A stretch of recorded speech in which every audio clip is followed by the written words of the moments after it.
You are listening to the new man beyond the macho jerk and the new age wimp. Your host is men's coach Tripp Lanier.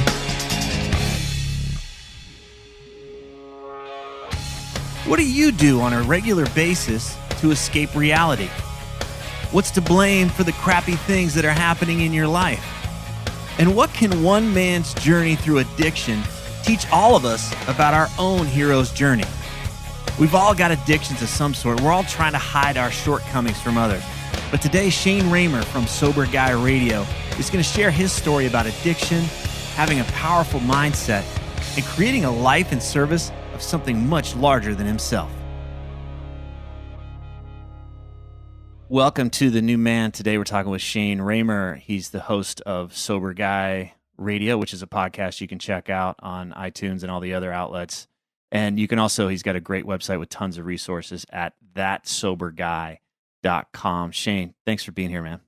Tripp, thanks for having me, man. I'm excited to join you and talk a little bit today, share a little bit of my experience, and hope that it can help someone else out there. Well, you've got quite an experience. You've got a really powerful story, and I want to share it with listeners. We're going to be talking about alcoholism. We're going to be talking about addiction, but there's big ideas here. There's big lessons for everyone. It's not just for the folks that are out there struggling with some kind of an addiction. So I'm here to learn. I was reading through your story on your website, and I recognized there were things that I wanted to learn and ask you about. So that's why I've asked you to come on the show today. On your site, you mentioned that if we just dive right in, I mean, you mentioned that you knew early on that you had addictive traits as a child, and that was interesting to me. What do you mean by that? How did you know as a kid that you were addictive? I mean, were you playing with substances then, or what? What led you to believe that? I think just from seeing in my family, in the environment that I was growing up in, there was a lot of alcohol. There was a lot of drugs that were very relevant, in that upbringing. In me, I can't say there's anything specific that, like, I didn't start using alcohol or drugs till I think I was about 15. So it wasn't anything when I was real young, other than the fact of, I can share this now. My dad used to leave open Coors in the fridge, and he would come down and he would pound like a half a Coors and then leave it in the. It was just like a normal thing, I guess, in the 80s, man. You drank a half a beer and you put it back in the fridge, and so I would go in there as a little guy. Wait, I just got to say, how gnarly that would be to come back to that Coors. That's a nasty. That's a nasty experience. Flat, like, yeah.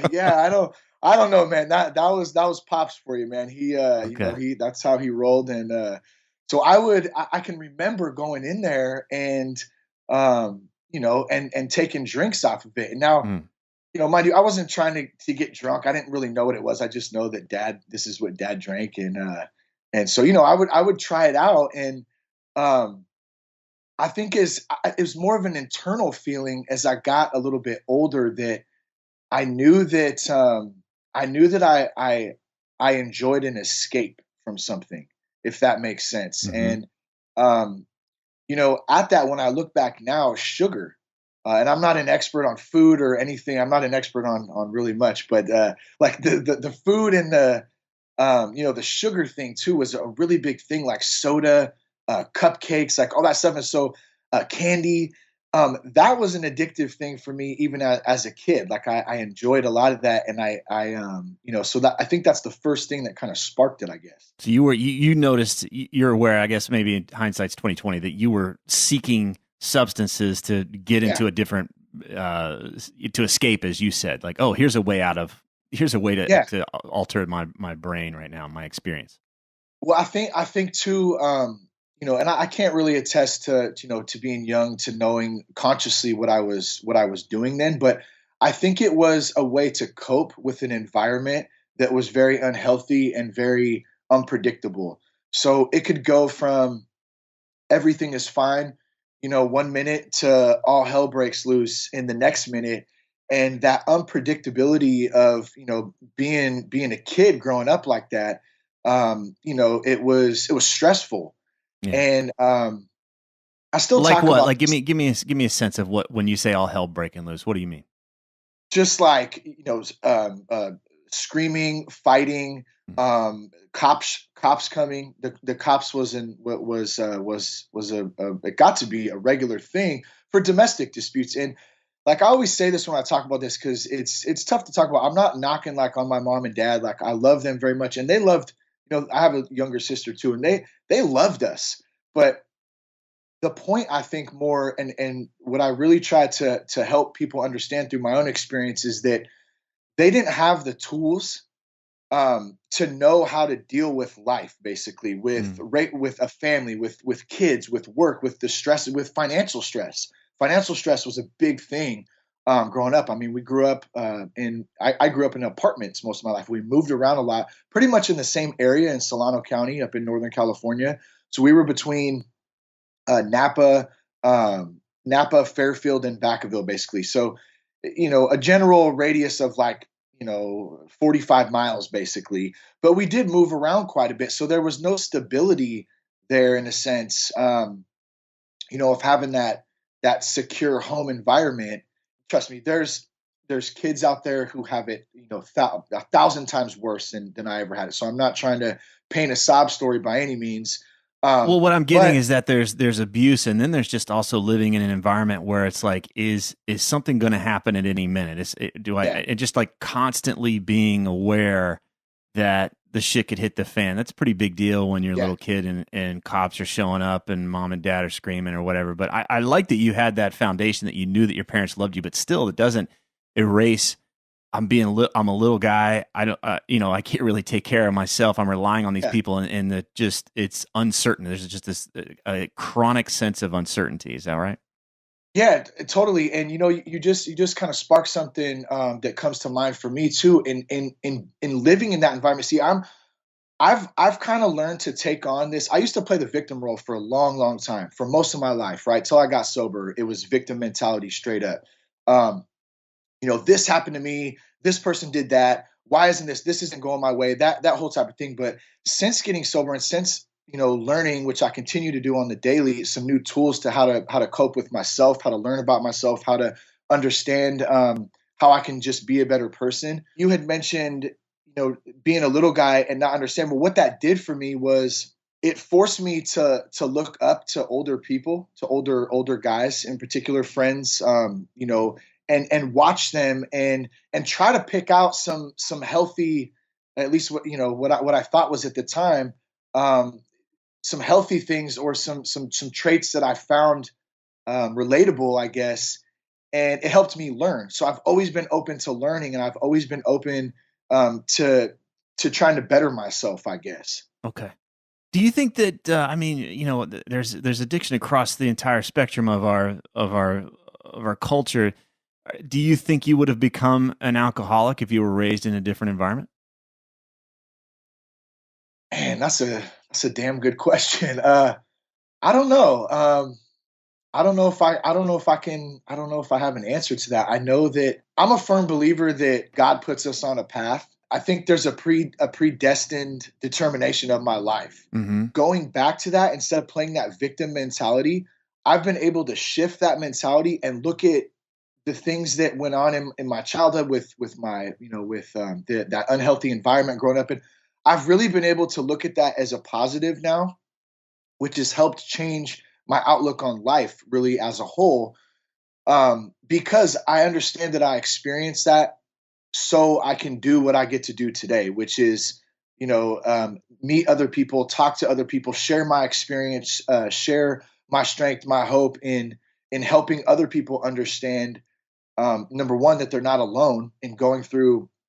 It's not just addiction and alcoholism. We're talking about depression, anxiety, all that shit is rampant in our society today. And I mean, I think that's kind of a whole nother discussion when we get into, um, you know, different types of drugs and medications and all that stuff Right. too. But point being is that God puts us all through certain experiences, and it's up to us to figure out how we're going to look at those. And we can either play the victim role, or we can make a shift and we can look at it as, yeah, this shit happened to me, but I'm not going to let that define the person that I am.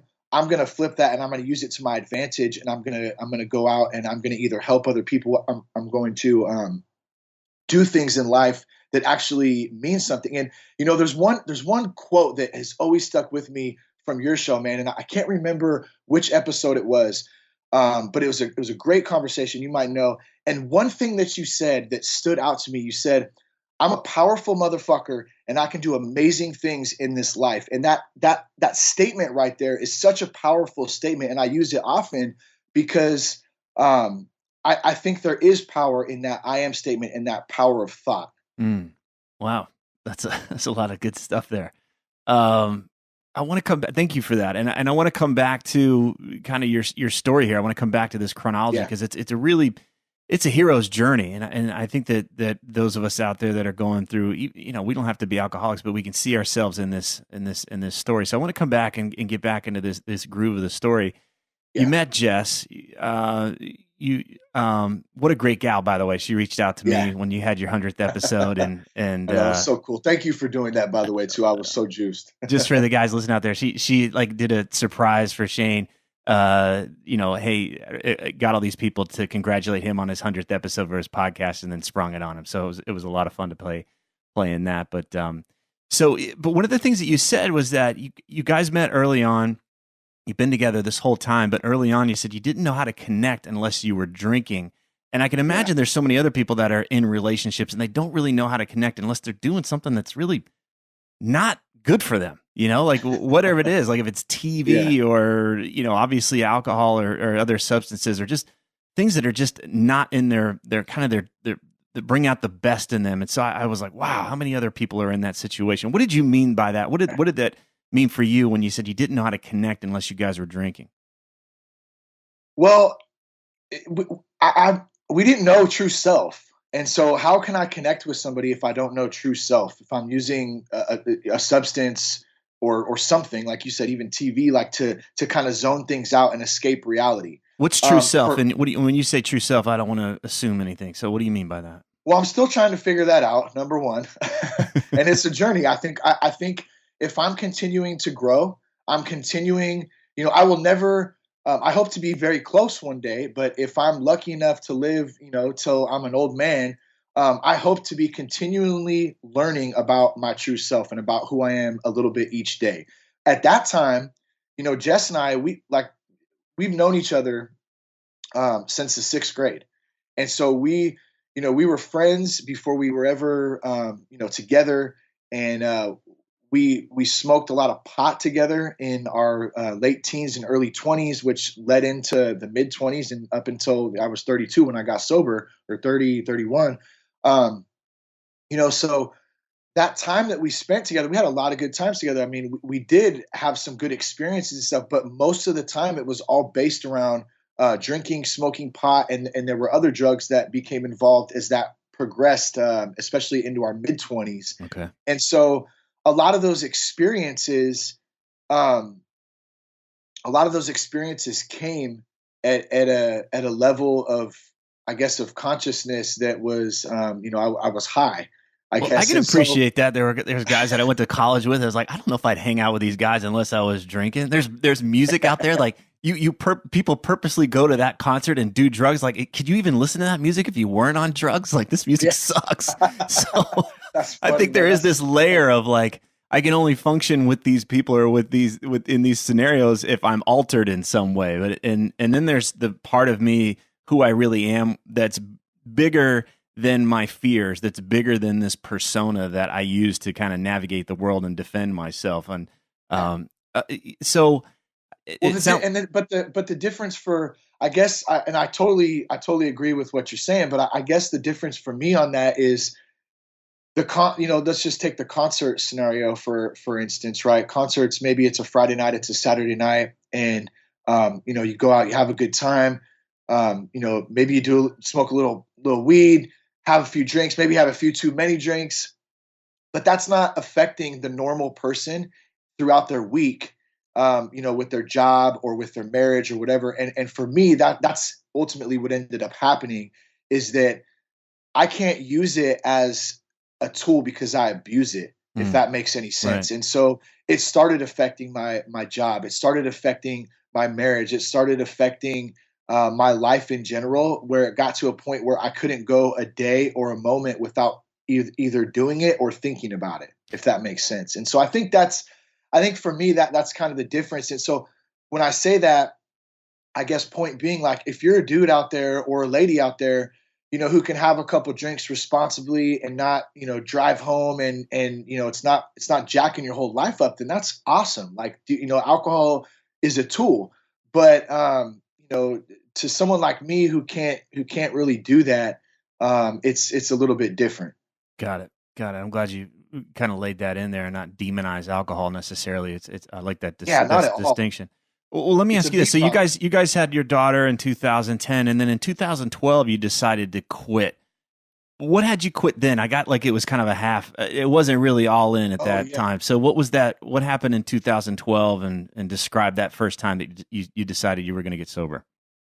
Yeah, so I think I had gotten in some trouble. I was, and it wasn't any like bad trouble. I didn't go to jail or anything like that. But it was rocky for Jess and I. And so back to that thing we were just kind of talking about. The only thing that we know how to communicate was through drinking or partying or whatever.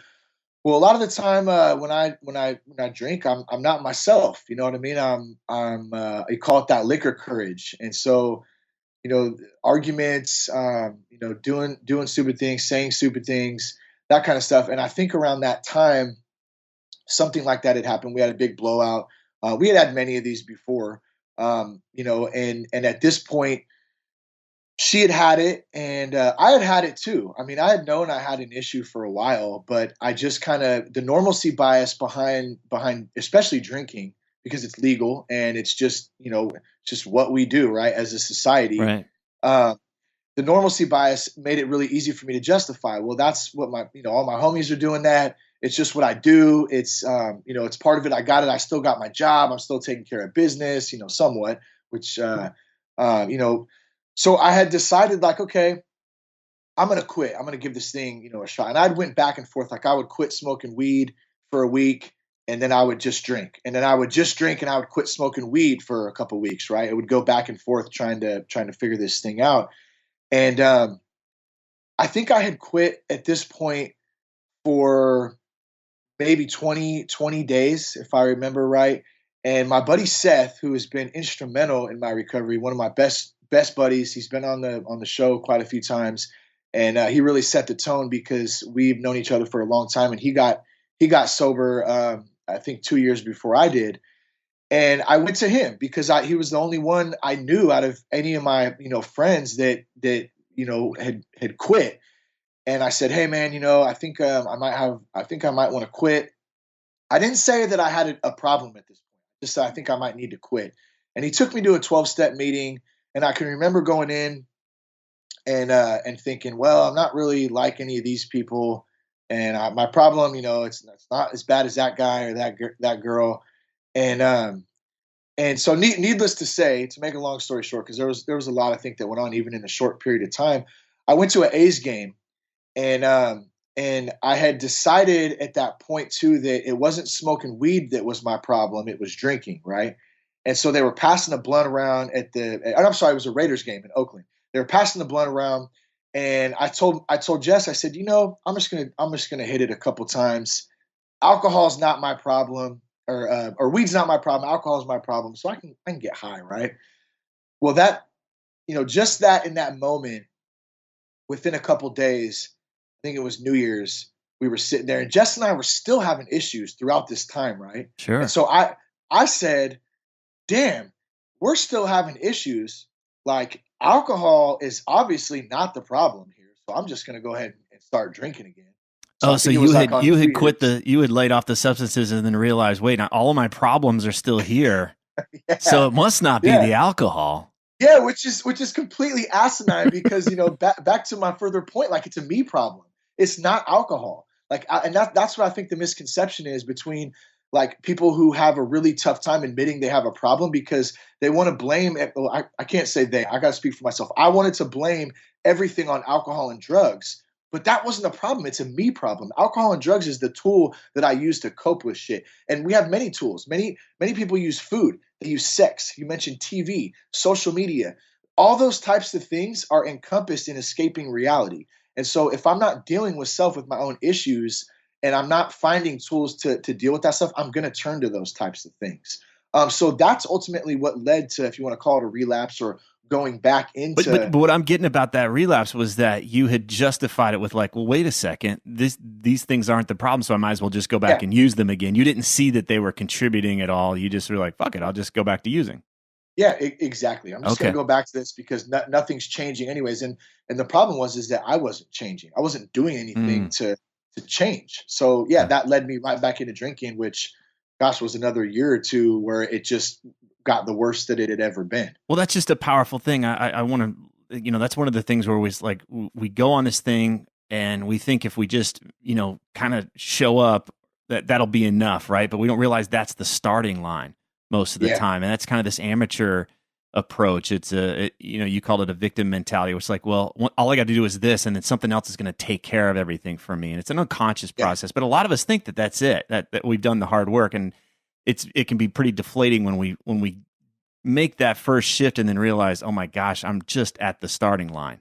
yeah, And so you went back. You're like, fuck it, I'm going to go yeah. back. And now were you using in secret, or was this? I mean, were other people still thinking you were sober and you were using in secret? No, I mean everyone. I think actually the first drink I took, we did a show. We did it. We did a show. It was called Thanksgiving. A homie of mine would do around Thanksgiving, and he would have this big event. And I think it was out in Oakland, and they would make a Thanksgiving dinner, but everything was made with dank oil. So I mean, there's just a bunch of people smoking weed and eating a bunch of good food, and half of it What has is dank oil for the rest of us? like oil, like oil that you make from marijuana. So if you Okay, strain it down, you can make an oil out of it, and you can put it in food. You can cook with it, make bread. That's how they make Jesus, edibles. God, Yeah, and so it's a different it's in high everything. You too. put everything. You put dank oil You in can put everything at Thanksgiving. Yeah, he put in the potatoes, in I mean Oh everything. my Yeah, God. so you got this room full of people just high as fuck, like just Oh having my. a good time listening to music and stuff. And we were doing this show, a buddy of mine, and we'd had a group called Chemical Diet at the time. We It's put an album appropriate. out in 2000. Yeah. Yeah, very appropriate for the time, right? That's pretty much what we were doing. And I think I had went to the bar and I think I snuck a drink, because I was supposed to be being sober at that point, and I think I had snuck a drink around that time. It's hard to remember all this. Gosh, I'm coming back. I haven't talked about this stuff in quite a while, but yeah, somewhere around that time, and then that kind of that led back to that. And what was your original question? I'm sorry, Tripp. I kind of got Well, off. I know that you'd cleaned up. You'd made this thing. Hey, I'm gonna do this, and then I know that you started drinking again. And I didn't know if it was out in the open. I wanted Oh to yeah, know because now you've got another layer of shame, right? It's one thing like, yeah, I'm oh yeah, drinking, but now it's like, oh man, yeah. people are thinking I'm sober now, and I'm drinking. Well, and because I know I have a problem too, right, internally, but I still haven't admitted that. So you mentioned the shame. Yeah, that just piles it on even more because I know I have an issue, but now I'm going back to it and I'm trying to hide it and bury it down even further. Um, it wasn't a huge thing that I was like sober. I guess I would look at it as like taking a break at that point. And so when I went back, I kind of minimized it and justified it by saying, that I didn't really have this big problem. And I went back and it only worked out that it got worse after that. And how bad? Um, Like, what kind of dumb shit were you doing now? well, so now by this point, I was always continuously smoking weed, like every day, all day. Like we used to say, that we don't get high, we stay high, and so we just like from mowing the lawn to waking up first thing in the morning, cracking some coffee and taking a couple bong rips, and that stayed through all day. Um, and I can remember one morning doing that, and my daughter, and this was one light bulb moment that went off for me, and I didn't quit immediately, but it wasn't, it kind of planted that seed, and my daughter had came out in the garage, and it had probably reeked like pot out there, and it was real early in the morning, and she looked at me and she goes, "Daddy, it smells like evil out here. And she turned around and walked in the Wow. house. And I don't think pot is evil. So let me clarify that. I'm not demonizing pot. If you smoke weed, have at it. It's not, that's my issue. But what it said to me was, I looked at that as God channeling my daughter to send me a message like, what you're doing is fucking your kids up, and it's jacking your life up too, and you're going down the same path that you grew up in. And that was one of my biggest things, in becoming an adult and trying to figure out, who I was, and trying to be a father and a husband, is that I didn't want my kids to grow up in the same environment with that emotional stress. And I'm not saying it's perfect by any means. Like, Right. Jess and I, we have our issues, but at least we have healthy tools to kind of to deal with them now. But I didn't want that, for my kids. And so back to it progressively getting worse. Yeah, I continued, to smoke, and then I continued to drink. And a lot of the times when I would drink, I would get cocaine, and like when I got that thought in my mind of getting some coke, like I could not stop it. And so I Mm. would drive drunk. I would leave places and not tell anyone I was leaving to go get it, and then I would hide it. It got to a point where I didn't want anybody to be really around me, because I would just rather do all the coke and drink by myself. And so that was a big red flag for me. And you had asked about hiding stuff. Jess kind of knew that this was going on, but she didn't know the extent of it, because in the last year I was hiding it. I was hiding bottles around the house. I was coming home late at night, and I was drinking until all hours of the morning to try to cope. I was working a night shift or a swing shift at the time, and so this progressively got worse. And I'd like to get into too at some point in this about, you know after I got sober, is how I found the new man, and that being a pivotal point in changing some things for me, and kind of coming back full circle, to even sitting here and talking with you today. Um, but I guess before I if we can get to that, if that's cool with Yeah, you. we can get into um, that. I want to stick with the yeah, story here. Just like things were getting worse. yeah. Um, and then what had you? Was there an event that had you wake up and say, "Shit, I got to turn this around," or what? What had you wake up? Because I'm hearing you're starting to get these light bulbs. But Yeah. what has you make a different choice? So I guess waking up every day and saying that I'm gonna change, and today I'm gonna quit, and I'm gonna stop doing this today, and then by noon, sometimes earlier, being in the exact same place I was Mm. yesterday, and this happened for months.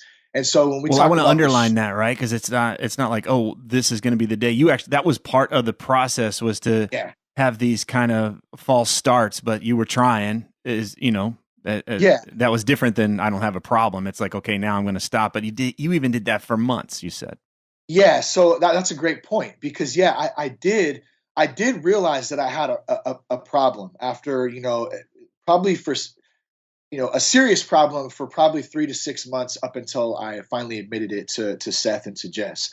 Um, but leading up to that, like you said, kind of part of the journey there was doing this repetitive cycle, and still trying to justify it in some weird way, or and then beating myself up too. I mean, it's just, I guess, to answer your question, it really started to take a toll on me. It really started to take a toll emotionally, and where I just did not care anymore. I really didn't care, and it got to a point where I didn't care if I lived or died anymore. mm. And here I am, just this selfish bastard.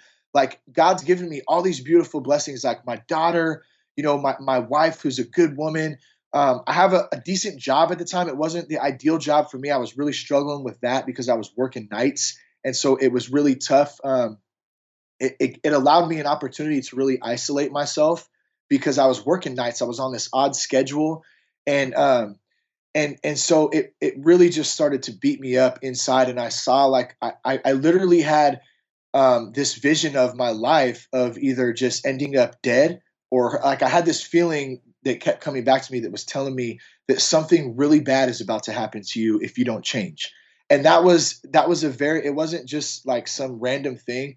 It was a very spiritual connection, if that makes sense. That Something's coming. kind of something is coming, because at this point, I was driving drunk erratically or high, like on the daily basis.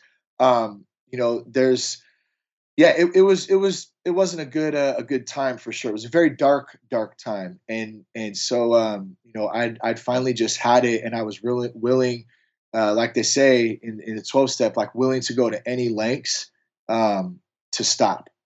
And so what was that? What was the actual event that you said, enough, this is it? And So you got out of your own isolation.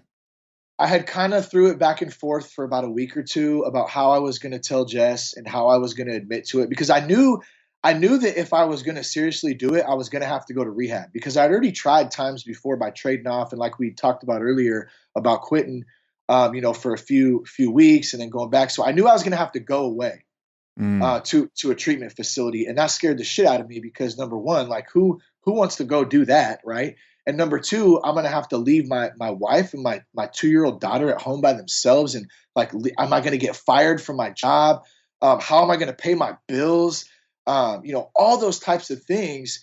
You know, but ultimately at the end, I knew if I didn't do that, I was gonna die, or I was gonna kill somebody else or hurt myself, or you know, like I said before, something bad was gonna happen. And so I Well, kind of kicked it I want to around. underline that. I want to underline because regardless of whether this conversation is about getting clean, um, most of us are on some kind of trajectory, and we want to step into the next trajectory for ourselves. And there's Yeah, that shift of like, man, we're just going to resist change, period, and we're going to yeah, resist the process, even though we want that other outcome. And I love that you knew, I want this thing better more. I want this better outcome. I want this better life more than I want the discomfort that may come from it temporarily to go through that yeah, change. And most people that I talk to as a coach, that's what I do, is like, we're working through that change, and they're looking for that magic thing. Like, there's got to be a way around this. And it's yeah. just so much easier if you turn directly into it and you're willing to do it. So I like that you knew that you were going to have to go all in and put both feet in instead of nickel and dime in this thing or going amateur with it. I just really appreciate that. Yeah, thank you.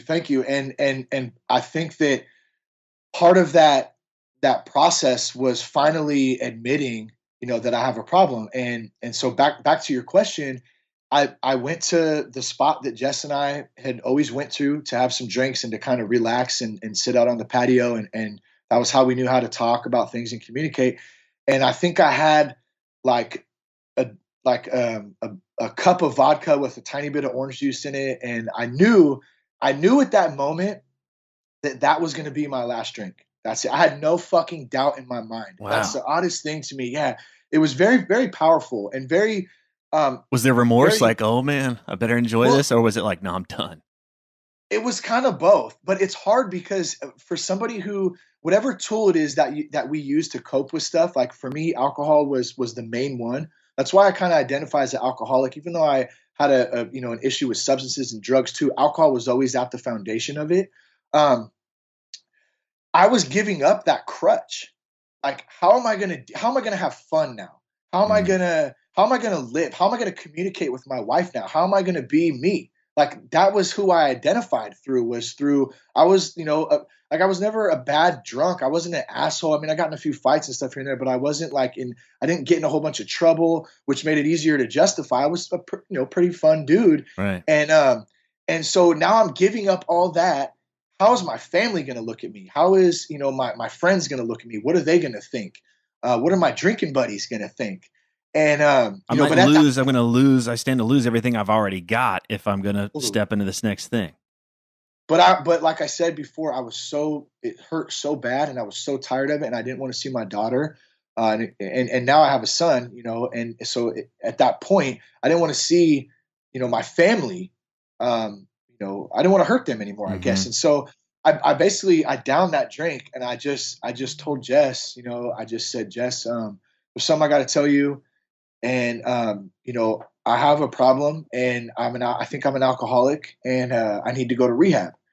And man, I'm getting a little choked up right now just saying it, because I don't think about it often. I don't talk about it a lot, but um, man, it was a really powerful moment, and it felt like the weight of the world, you know, had been lifted off of me, just to say that. And at the same time, I've said this before, I felt like a dick kind of, because here I am telling this wonderful woman that I love, like I have, oh man, the weight of the world's off me now, and now you got to deal with my shit. You know what I mean? Like now I got to go to rehab, and are you gonna stand by me, or are you gonna take off? Like I wouldn't blame her if she took off.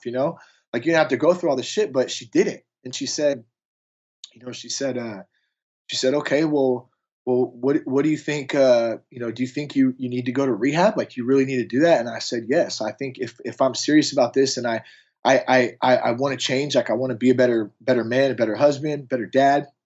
Like this is what I need to do. And so she supported me, through that. And I think I met with Seth later on that night, and and he'd already been through this a year or year and a half, however long it was before, when I went to him and said I think I might have a problem.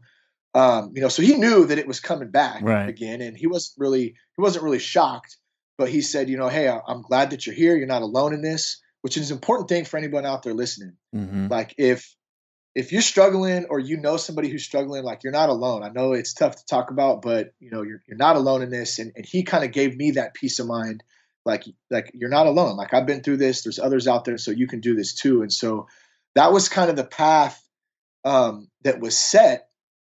And Well, let me ask you if I something. Is there a yeah. stigma? Was there a stigma to go into a treatment center, or was it like, nah, I can do this on my own? Like, help me understand that part, because, man, I work with guys, and that's like the biggest thing is for them to admit that A, they got a problem, and B, that they need help with anything. And so Yeah. you're going through this right now, and you're insisting like, no, I need help. So, what I understand that you were afraid of what others might think of you just because you were going to get cleaned up. But was there another layer of this of like, yeah, and I'm going to go to a treatment center. I'm going to go all in here.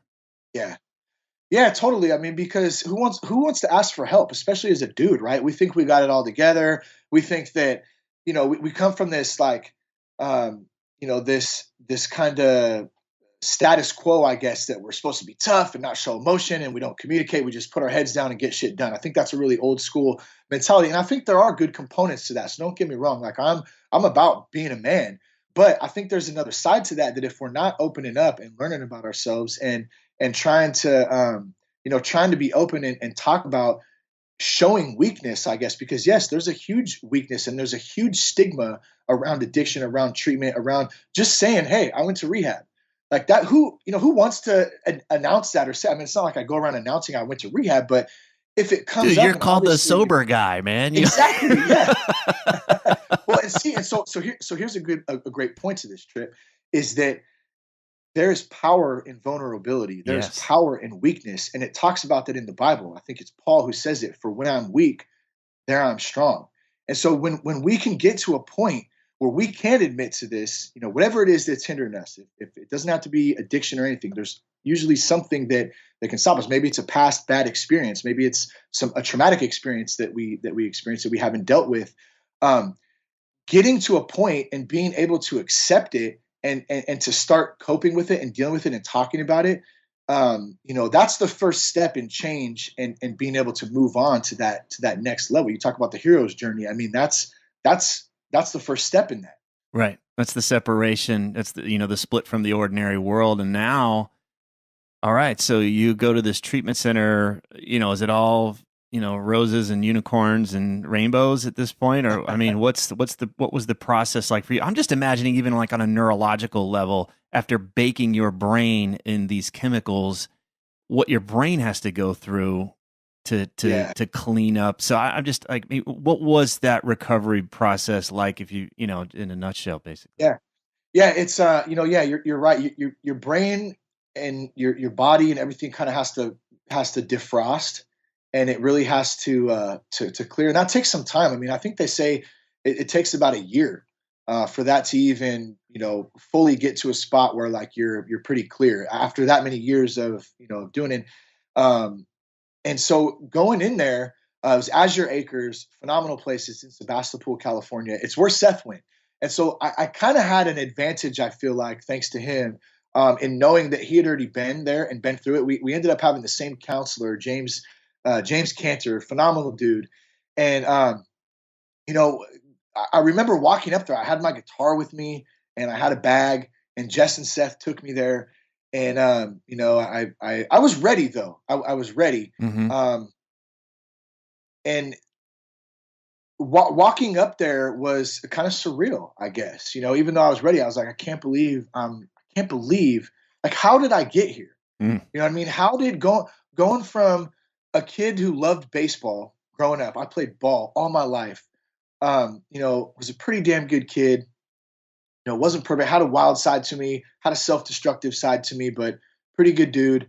And how did I go through all these years and end up going to rehab? Like, it just didn't make sense to me. But at the same time, I knew 100% it was the right thing and that God had put me there for a reason. And so, Were you strong that in your faith at that time, or did you, or I mean, is that the stuff you were telling yourself at that time, or did it come after you'd sobered up that you had this strong sense of faith? I'd always known that God and Jesus was real and that it lived in me. I was raised Catholic, but there's a difference to me, and this is probably a whole nother conversation, so I won't dive into it. But there's a difference to me between religion and spirituality. And at that time, I think I would say as a kid growing up, I was very religious. And if I can back up just one second, the night before, or maybe a day or two before I went to rehab, after I had admitted all this to Jess and Seth, which I had already alluded to, there's a thing, I call it the committee in my head. And there's a bunch of voices in there that talk to each other, right? And Mm-hmm. a lot of us have this, and it's not an easy thing to admit because it sounds fucking weird. But it happens to a lot of us from what I understand. And so I had admitted all this, right? I have a problem. I need to go to treatment. Like, I'm all in. Well, that next morning when I woke up, those voices, that enemy started creeping in and telling me that was all bullshit and that I didn't have a problem and that you're just doing what everyone else does. You got this shit under control. You're fine. You don't need to go to rehab. And so I took the dog on a walk, and I was walking down a fairly busy road by our house, and I was just lost. I didn't know what to do. I'd already committed to this, but am I going to go now? Am I going to stay? Like, what do I do? And I'm walking down the road, and it's like it's totally silent, which is very, like I said, it's a fairly busy road. And I look over, and there's this book laying in the middle of the road, right? And I'm like, well, that's kind of odd. And so I get up closer, and it's a Bible. Wow. And I'm like, are you kidding me right now? And so I notice it, and it's like this torn Bible. It's a smaller one, and I kind of walk past it, right? And I'm just kind of like, that's weird. And I probably get 10, 15 steps past it, and something just stops me dead in my tracks and says, go pick it up. And so I stopped, and I turned around, and I went out on the road, and I kind of, like, I knelt down and like picked it up, and I can't remember exactly what it said to me on the page or whatever, but something just spoke to me at that moment and just said, go. Like, you're doing the right thing. Go get help and go. Like, this is the path that you're on. And so from that moment, I guess I never looked back. And to answer your question, I think that was the moment for me that switched between religion and spirituality, and I began that spiritual journey of trying to find a deeper relationship with God. That's powerful. If that makes sense. Yeah, that does make sense. And I also just want to, when we talk about growth, it's an expansive process, and what you're doing there is you're kind of expanding. What a huge expansion to be like, okay, here I'm going, right? And you can feel that stretch. And what most of us don't understand is that we're like rubber bands. You stretch us. Well, we're also going to just want to like collapse. We're going to just want to go right back into ourselves. We're going to want to contract. And I like to just tell guys, expect it, right? Whatever expansion you go through, even if it's just going to the gym today, you're going to have that contraction afterwards. You're gonna be like, fuck, I'm sore, right? So it's just natural part of the process. You go out, you make a talk, or you do this, or you make that bold request. There's always going to be that kind of, I think Brene Brown calls it the vulnerability hangover. There's always this like, oh, what am I doing? There's going to be that doubt there. I just tell guys to expect it. It doesn't mean that your original choice was wrong, especially if you know it's coming, right? Like you wake up the next morning, oh man, I can't believe I said that, or I did that, or I'm going to do this or whatever. And but that's where a lot of guys will be like, well, man, it can't be right if I'm having these doubts. And no, you just expect it. You're going to have that contraction. So I wanted to, you got a powerful story there, but I also wanted to talk about that contraction there because it's so big. All right. So you go to the treatment center, and I mean, that's kind of where it's easy to kind of wrap this thing up. But I mean, that was 2013. So what's recovery been like for you? Man, it's been a journey. It hasn't been easy at all times, especially the first year. You get out of rehab, And one would think that you get home and you've been sober for 30 days and now everything's fucking hunky dory and it's like leave it to Beaver. But that's absolutely not the case at all. Now I got to learn how to connect with my wife. I got to learn how to do my job. I got to learn how to find myself, and I got to do it all without the old patterns that that I had turned to kind of identify and to cope with all that stuff and to deal with it. And basically, a whole new person, right? Right. So that first year was tough, but at the same time, I was in it to win it from the beginning. I'm in it, and there's tons of good support in 12-step meetings, in groups, in the church, in surrounding myself with with positive people, not putting myself in bad situations that I used to put myself in, going back to old environments, which is tough because I still have I don't have all of them, of course. Certain people break off that maybe I was just a party buddy or whatever, but I still have friends that drink and that like to have a good time and stuff. Like I'm not. It's a me issue. If they have their own issue, that's up to them to decide. But I guess for the point, I did have to take myself out of certain situations for a while, and so that first year was pretty tough. And as times went along, I wouldn't change anything for anything because my life today, although it's not perfect, it's I've been able to do some things, through my faith and through allowing God to just do work in me and kind of give it up to Him and know that I can't control everything in life. I can't control outer circumstances. I can control my response to them, and that's it. And so, when we talk about just days waking up, like I get a choice. I can wake up and say, fuck, today's going to suck. Or I can wake up and I can say, damn, it's going to be a great day today. I'm excited to see what God has in store for me. And so that's kind of the attitude that I tend to take. And when challenges come along, because they do in my marriage, in my work, decisions being made, I'm going through some things, with work right now that are absolutely amazing, but they're big decisions and they affect my family. They affect, they affect the whole realm of everything in my life. And I have to deal with those. And thankfully today I don't have to turn to alcohol to do that. And that's thanks to communities like 12 step, like the church, like my good friends, my family. I have a lot of people who stuck by me, and who didn't quit on me and who've been there. And now I feel like I'm able through my own experience to turn around through the podcast. We run a connect group through our church, the Father's House out here in Vacaville, amazing place. Tons of good people, and we get to offer open our home up for young adults to come in and just to hang out, eat some food, and just share a little bit, talk about experiences, talk about God, all kinds of things. And so those are the types of healthy things that I get to do today, and to be a good father. And to get to do it sober it means the world to me, and I'm just super blessed and grateful, every day. Well, let me ask you something because, you're going through your own process. It's very singular. It's like, you got your plate full just handling your own process. But at some point, you start to transition into, if we're talking about the hero's journey, there's that, that separation from the ordinary world. And there's going through the trials. Like you said, you had to relearn all this shit. And then there's the return. You're bringing back the gold from this. So, I mean, so many of us, it's totally fine just to focus on your recovery and make it a day-by-day thing. And it's private. That's not really been your path. What happened for you to make to basically come out and want to share what you've gone through and help others?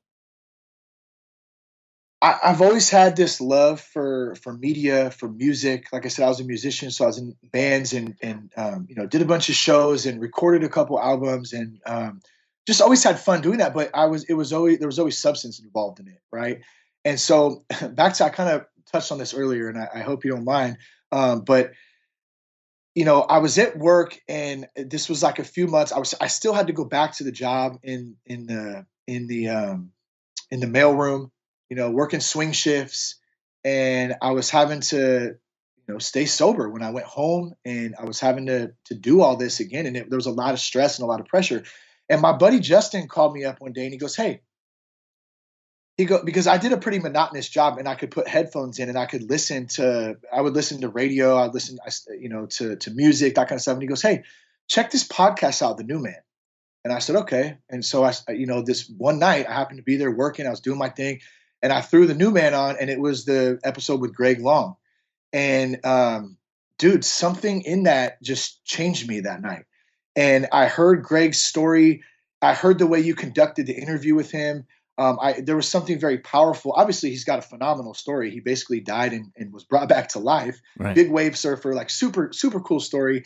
And, that just kind of, that set the tone for me that night. And, I know this sounds crazy. I was telling my wife this last night. I have envisioned this conversation we're having right here 3.5 years ago when I heard that night.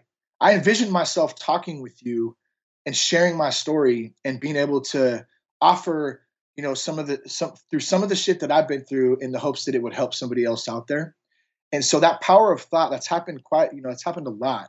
And it's a very powerful thing. And into that, what happened, and from listening to that and from starting to get motivated and finding that passion, that's a huge thing in trying to cut out shitty things in our lives, is finding something that we're passionate about and diving into it and really pursuing it. So it doesn't have to be starting a podcast. It could be lifting weights or something. I mean, whatever it is, it could be a number of things.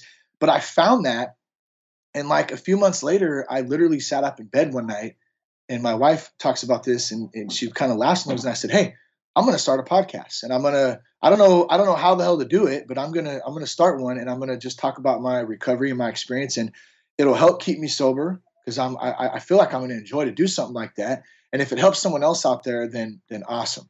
And so that was kind of the start. And, in April of 2013 or 2014, I think 2014. Yeah. I launched Sober Guy, and it was that Sober Guy podcast at that time. And it's just slowly grown, and it's really helped to keep me dialed in and to keep me focused, along with a lot of other, components to that. And it seems to be helping some other folks out there too. And so I can't really ask for anything more than that. That's amazing. It's such an inspiring story. I got tears in my eyes as I listen to that. So thank you, Tripp. Thank you, Yeah. bro. Like, seriously, man. Like, I'm not on your nuts or anything. What kind of man? I kind of, dude, I just dig The New Man, man. It's, like I said, it's been a cornerstone for me. I know it's helping so many dudes out there. I got a bunch of homies who listen to it too. And it's really an honor. And I was so happy to be able to get the opportunity to come on today, man. Thank you. Yeah. You're so welcome. I don't, as a podcast, I sit in my office, I have these conversations that go out. I don't really get to interact too much. So to hear how this kind of impact goes, for me, where the real oomph is when guys like you get inspired and then go do your thing. That's the whole point. It's not to become, like, oh, okay, what do I do to become the new man, or like put on some, basically learn how to be something they're not. It's like, no, go do your own thing. And that's what's so awesome and inspiring about this, is watching how others are going out there and impacting others in their own way. And I love that you shot up out of bed and you had that vision to go do that. And that's inspiring. That I love that. And the thing that I'm appreciating about you is just your mindset through the whole thing. And like you said, you're in it to win it. And I like that you're like, I'm going to create the scenario that supports me in making this change. The other part of this is that you've had chances along the way, and I know you're not perfect, but you've had chances along the way to collapse into your shame. And I just say life's a lot more fun when we get over ourselves. And the reason why I say that is because I have to tell myself that every freaking day.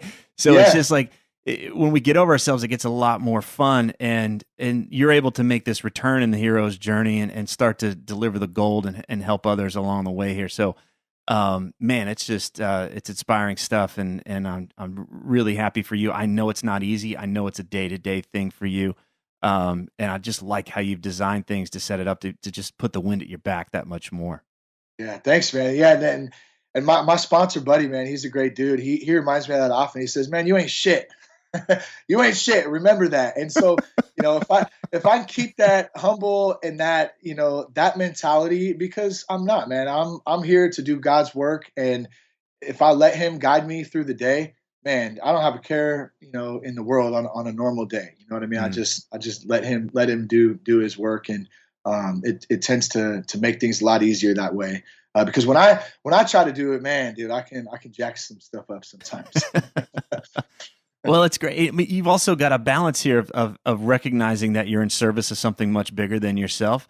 But you don't lose your sense of choice in that. You're not like, oh well, it's not up to me. You are very aware that every day is another opportunity for you to make better choices. So I think that's the thing where a lot of us get stuck in kind of one duality. Either it's all up to me and I'm fucked either way, or Yeah. it's like, okay, I'm in service of something bigger than I am, but it's up to me. I got to make these choices. Nobody's going to take care of me in that way.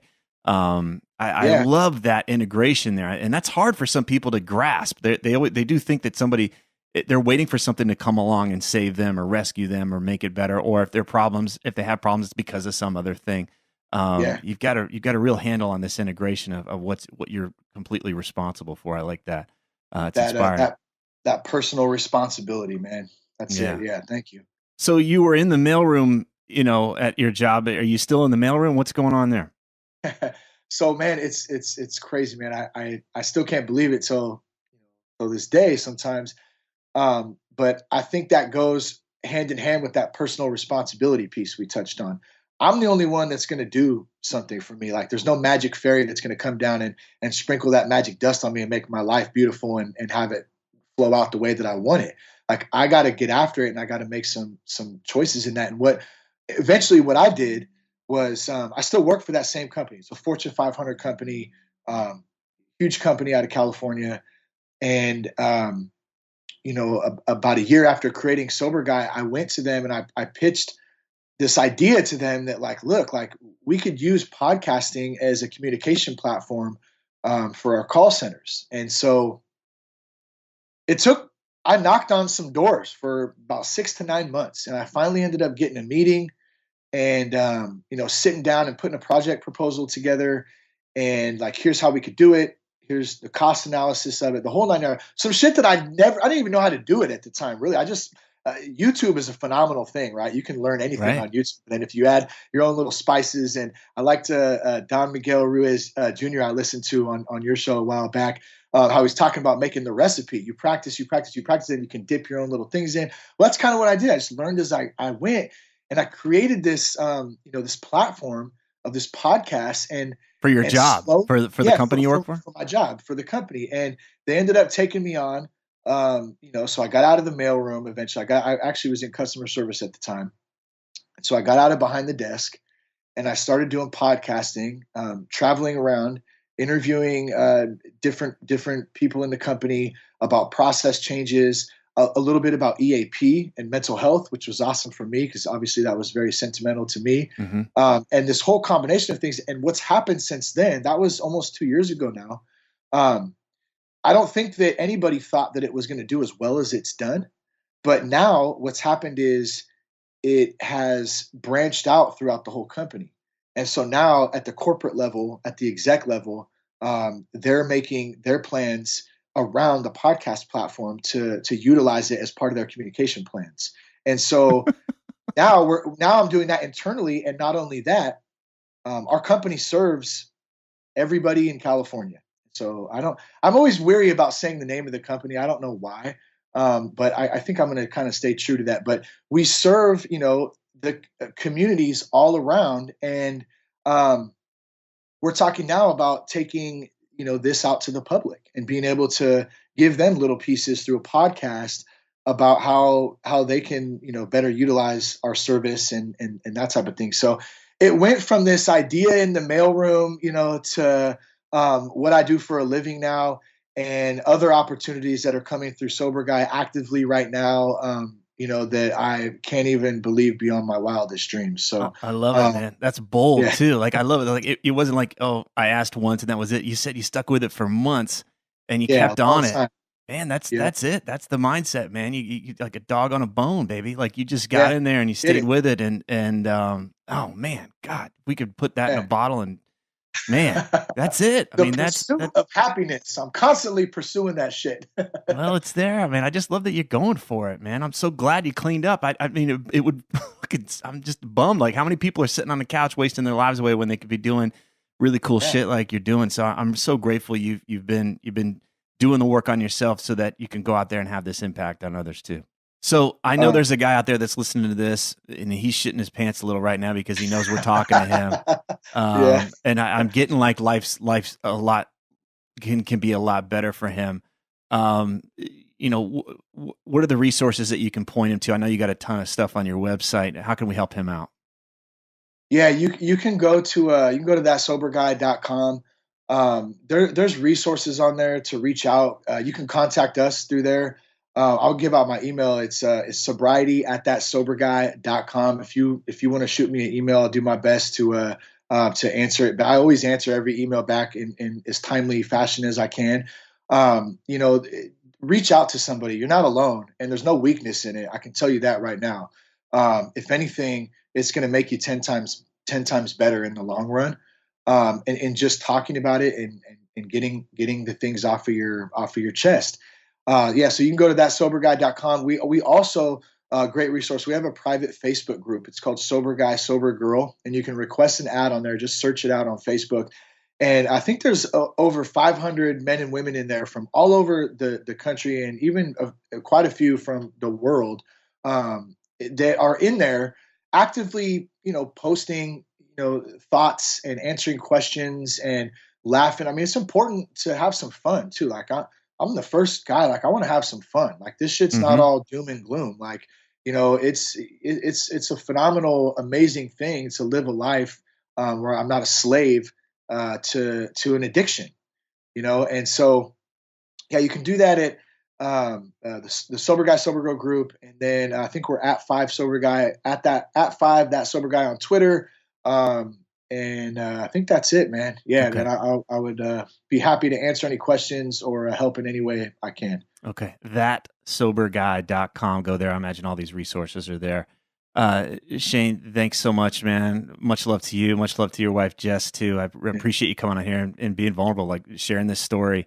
But more important than that, like living this life. I know it's not about being perfect. And most of us are wanting to set it up where we've got 100% certainty and it's going to be great and, all that kind of stuff. I just love how you're like, fuck it, I'm going in. I'm going to do this. Going all in, baby. Yeah. Thanks, man. Thank you so much for having me on today, man. It's been an honor, and I greatly appreciate it. And thanks for the inspiration, man. You are truly an inspirational dude. Even my homie Seth last night, he goes, man, there's something about Tripp's voice, man, that just crushes it, man. So I love it, man. Thank you so much. You're so welcome. That's awesome. If these interviews are helping you, then please visit The New Man on iTunes and leave us a positive review so others can discover the show more easily.